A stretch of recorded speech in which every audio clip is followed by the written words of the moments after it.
Hola familia, and welcome to Precisely Nowhere.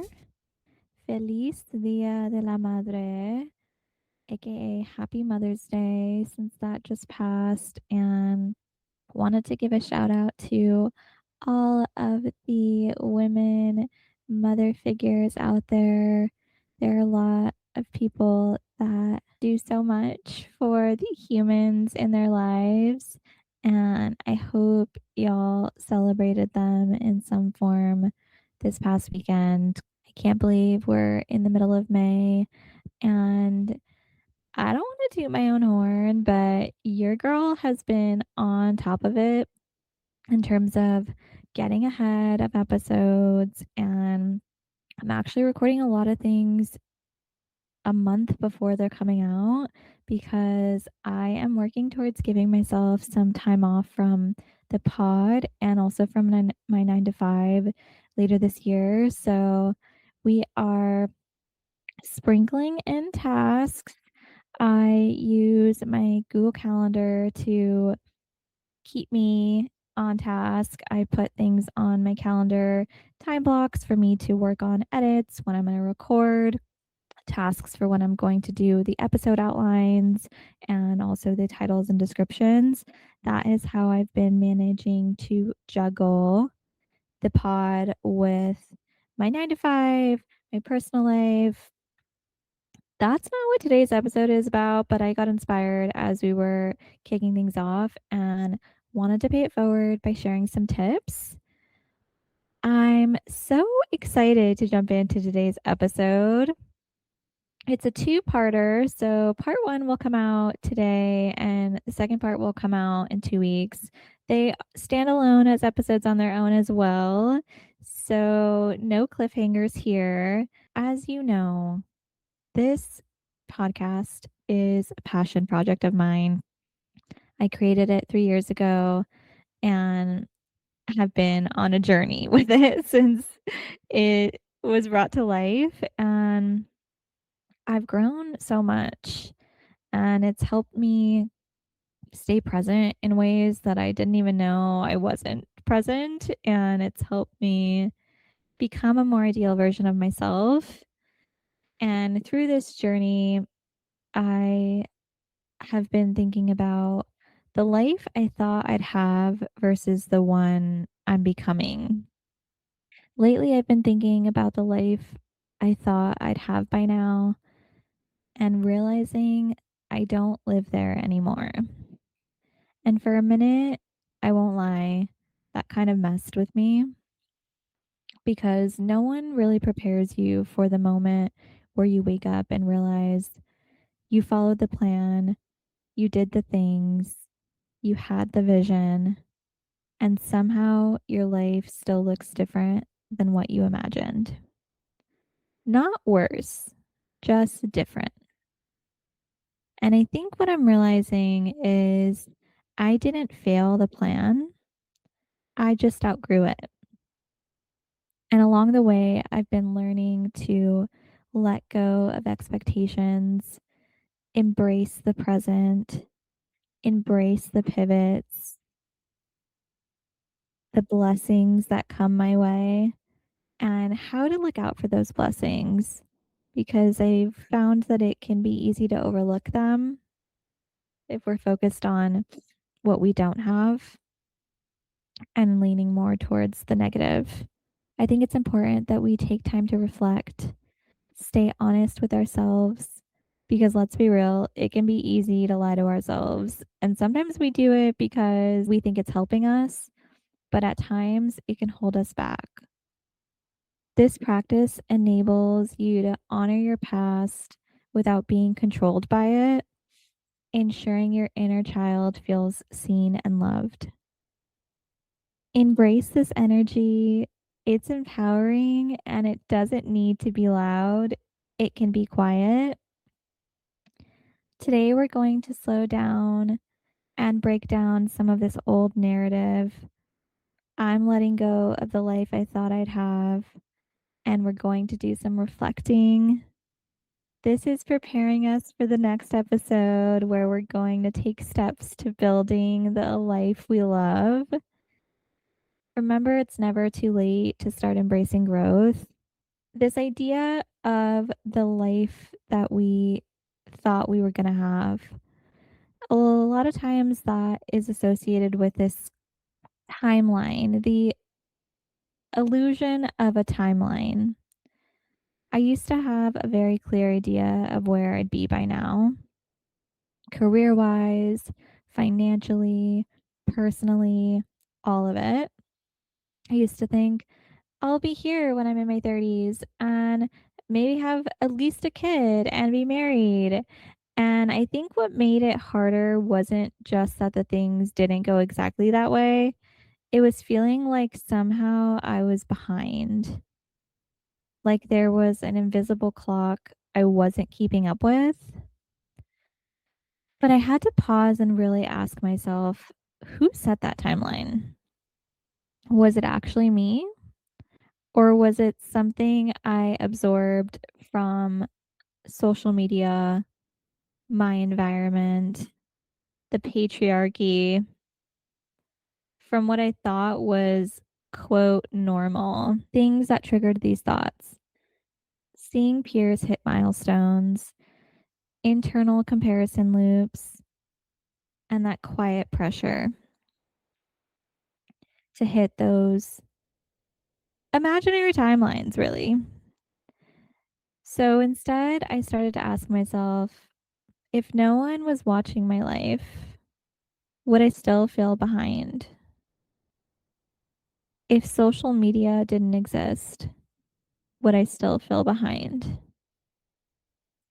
I encourage us all to ask ourselves these questions as we navigate our journeys. They're important, and it's important for us to check in with ourselves because those questions will humble you a little.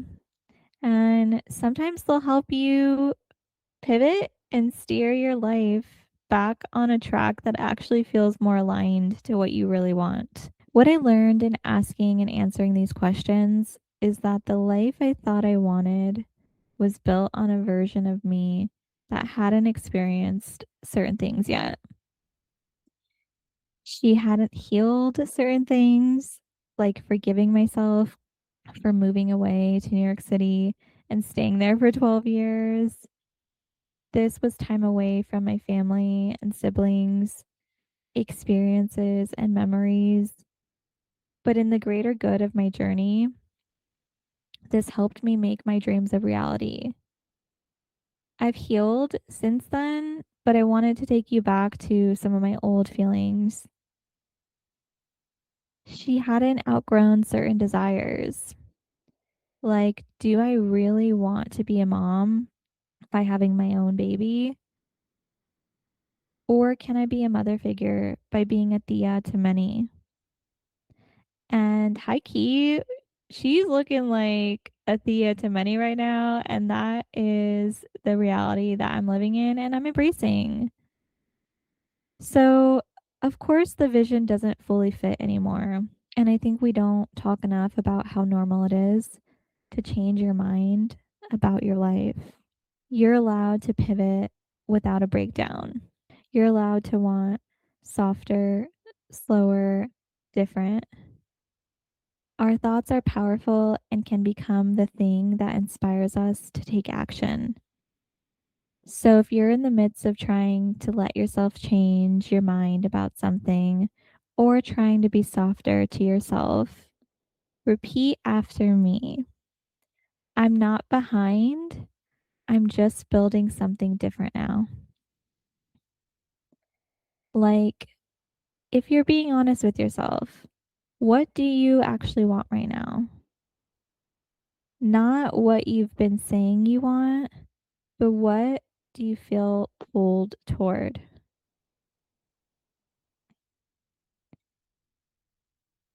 I subconsciously and consciously at times used to measure progress by things people could see: promotions, announcements, milestones, things that made sense to other people. But what I've realized as I've allowed myself to slow down and I'm doing the hard work to grow is that the things that are actually changing my life right now, they're quiet. Like choosing not to overextend myself, keeping promises to myself, holding a boundary even when it's uncomfortable. Sometimes that's the hardest part. Not gonna lie, I go back and forth and I have to talk to my boyfriend and my therapist for reassurance at times that it's important and perfectly normal to stay accountable to ourselves and our boundaries. The hard part is that it can feel like no one's clapping for that growth, but that doesn't mean we can't clap for ourselves. What I hold on to, those are the things that are making me feel more stable, more grounded, more me. Some of the biggest wins in my life right now don't translate into content. They translate into how I wake up in the morning and feel about myself at the end of the day. How I've managed to not burn myself out this year so far, and inner confidence that then radiates externally. I've also been a lot more intentional about what I'm consuming lately because I realized if I'm in a season where I'm rebuilding what my life looks like, then what I'm taking in matters. Not everything needs to inspire me, but some things should help me expand. So, swapping passive doom scrolling for intentional input, letting inspiration equal permission. If it inspires me, leaning in, asking myself why, and letting this inspiration give me permission to run and create. Sometimes this creation manifests itself in the content for the pod, home decorations, conversations with my boyfriend, and conversations I have with myself. Inspiration isn't about copying someone else's life. It's about realizing you have more options than you thought. So, in the spirit of that, I'm sharing a few inspiring recs. This is content that I engage with myself and wanted to pay it forward. The first rec is Between Generations with Sonia Ramos and Becca Guzman. This is a podcast hosted by Sonia and Becca, two women from two different chapters of life, diving into beauty, taboo conversations, the glow up from toxicas to senoras, and the best hood of all, motherhood. It's packed with real laughs, real chisme, real advice. This podcast is where honesty meets hilarity across generations. This description is pulled from their podcast page, and I can plus one to it all. Having listened to all of their episodes so far, I binged them. I've added them to my dream interview list, and I'm throwing it out to the universe, as Kathleen Griffith taught me. Make those outrageous asks to the universe at least once a day. So, this is my outrageous ask. The next rec is Constanza Eliana Chinea. She is a Boricua creator and journalist. She breaks down the BS because let's be real, there's a lot of BS in politics right now. We're here for it. She's been featured on BBC, TYT, LA Times. Not that you need more credentials, but she's legit. And you should check her out.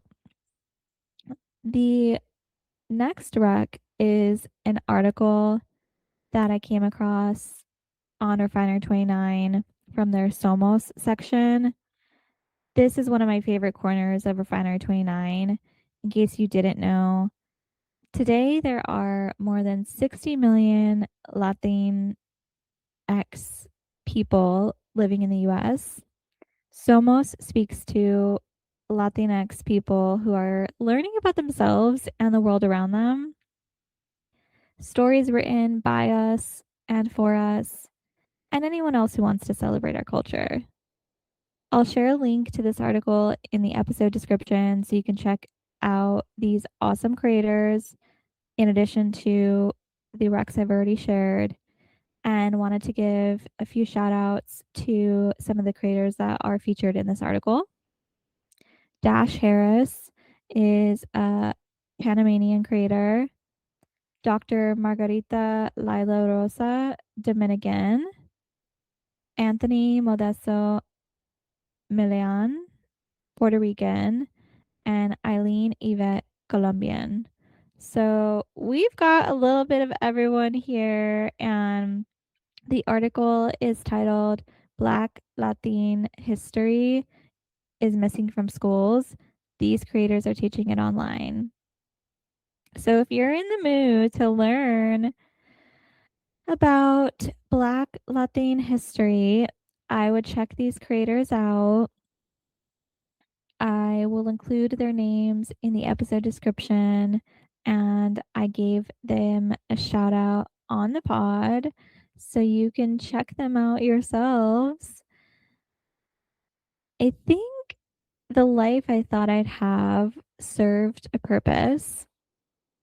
It gave me direction, it gave me something to move toward. But the life I'm becoming, that one feels more honest. And maybe being on track isn't about sticking to a plan you made years ago.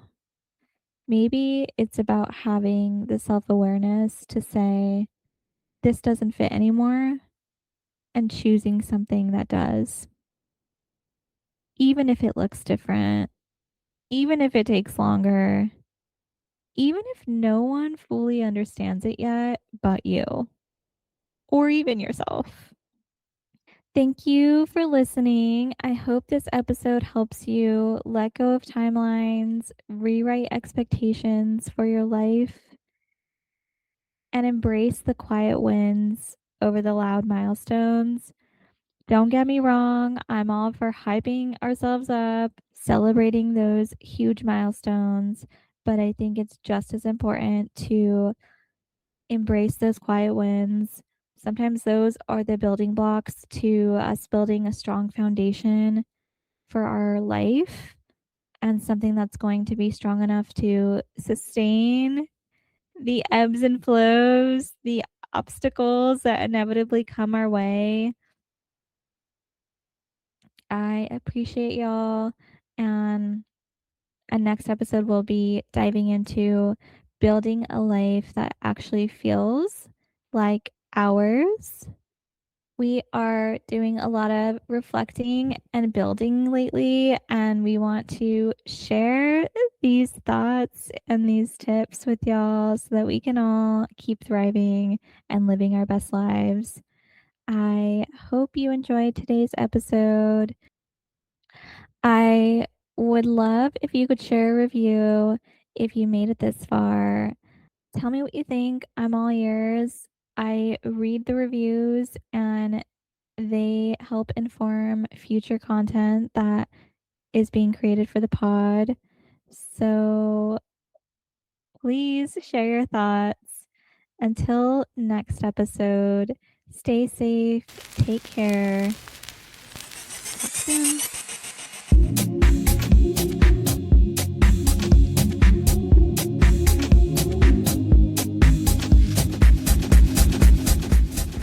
Music done by Marco. You can find him at midnight, MIDNITE_mind80